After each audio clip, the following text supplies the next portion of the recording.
Okay, so now we have our inference.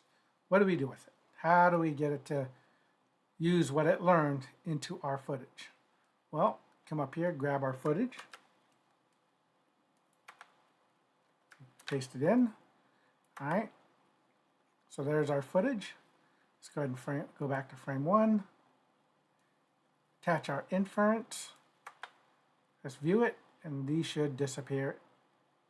And there we go. They are gone. So now, if we just step through this, go to frame 76, just randomly stop. Let's just randomly start going to places where we know there was no painted frame. And we're good to go. So what do we do with this now? Now that we have it, do we use it in our comp? You could, but I wouldn't, because there's a lot of data going on, information in here, and you want to go ahead and basically bake that into your footage here. Oops. All right, so at this point you want to go ahead and render something out into a directory.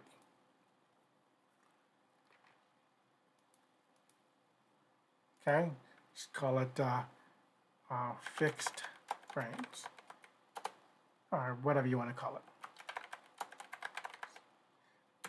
Percentage 04D.exr. All right, you want to make sure what goes in, ACES CC, goes out the exact same way. There we go. ACES CC. There we go. So ACES CC out, ACC in, it's going out, and go ahead and give this a render.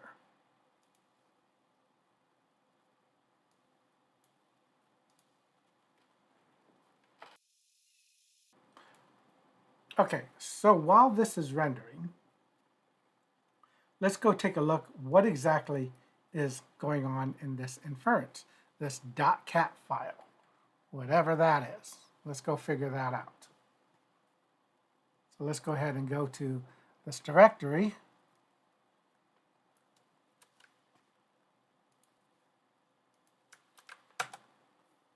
And we get all these different files, okay? So for the most part, these PNG files you will not need. It's just doing that so in theory you should be able to look at these, open it up, and see what it basically calculated. Again, this is just information you really don't need. The most important stuff is these cat files. Now, these numbers here correspond to this here.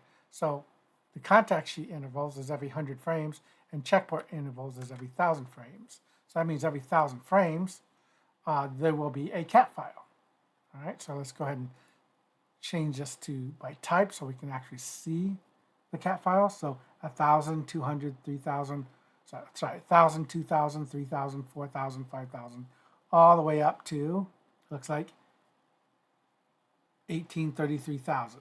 So basically these are the most important things that you need should you need to, back up.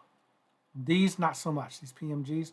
So if you want to, let's say, do another shot that has tracking markers on it like this, another phone shot that looks like this, you can actually start from one of these as your base point, okay? Or you can create a fully new set.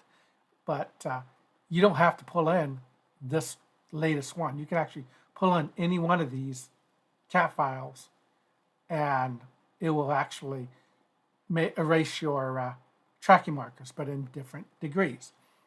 1,000, it won't do it as well. You might see some weird artifacting, you might see some popping in and out because it hasn't learned yet. And as you get further and further down to here, it's taking it out, the tracking markers out, more accurately. So that's basically what you're getting through here.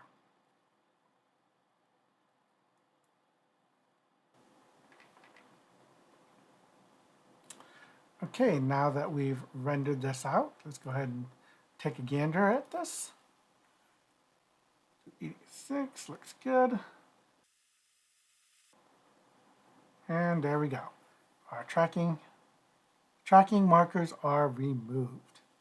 Now we can go ahead and give this to our comper, or we can start the comp if we're doing it, and we can even pull out these reflections and put them back on our insert to make it help integrate it even more. Okay, that pretty much concludes the tracking marker removal tutorial. Up next is we're going to be putting a scar on a person's face, but mostly concentrating on the properties panels of what this all this stuff means. So that's what we're going to be focusing on, is this stuff up over here. And I'll see you in the next tutorial.